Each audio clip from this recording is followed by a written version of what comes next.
নিতাই গৌর হরি বল। এবং দেখতে দেখতে ওই যে বলেছি এটা নির্দিষ্ট সময় আছে, এখন দেখতে দেখতে আজ অজামিলের অন্তিম সময় এসে উপস্থিত হয়েছে। আজ মৃত্যু লগ্নে অজামিল, এখন অজামিলের দেহ থেকেও তার ওই আত্মা চলে যাবে, কিন্তু ওই যে বলেছি এত সহজে তো সে যাবে না।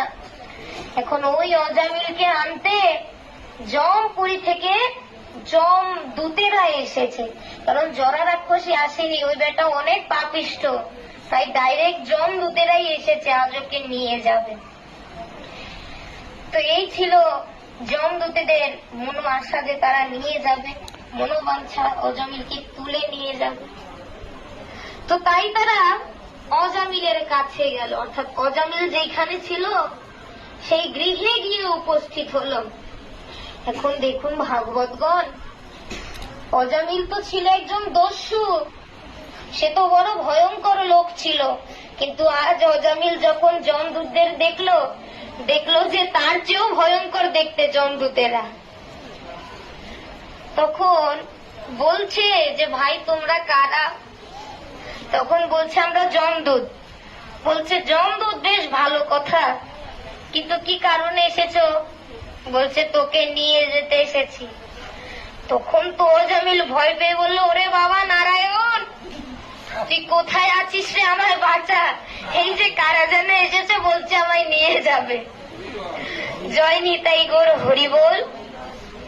শ্রদ্ধেয় সুধী মহতি ভাগবতগণ, এখন দেখুন তার পুত্র অজামিল ওই কথা শুনতেও পেল না।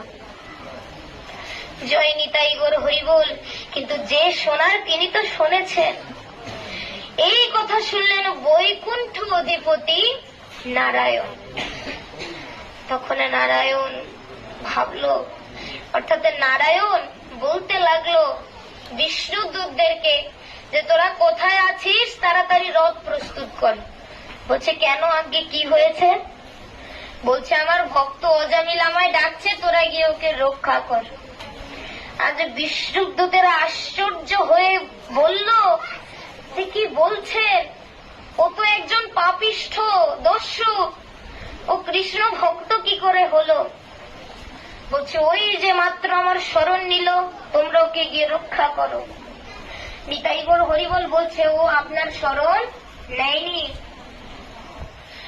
ও ওর ছেলে নারায়ণকে ডেকেছে, আপনাকে ডাকেনি। কিন্তু তখন নারায়ণ বলছে দেখো আমায় ডাকুক, নিতাই গৌর হরি বলো ভালো কথা, তোমরা যে বলছো ছেলেকে ডেকেছে, ছেলেকে ডাকুক কিংবা যাকেই ডাকুক, ওই নারায়ণ নামটা তো আমার। সুতরাং যা বলছি তাই করো, তোমরা ওকে গিয়ে তাড়াতাড়ি রক্ষা করো। তখন ওই বিষ্ণুদূতেরা ঘটনাস্থলে পৌঁছালো। পৌঁছে গিয়ে তো আজ যমদূতেরকে বলছে না, আমরা তোমার এই অজামিলকে নিয়ে যেতে দেব না তোমাদেরকে।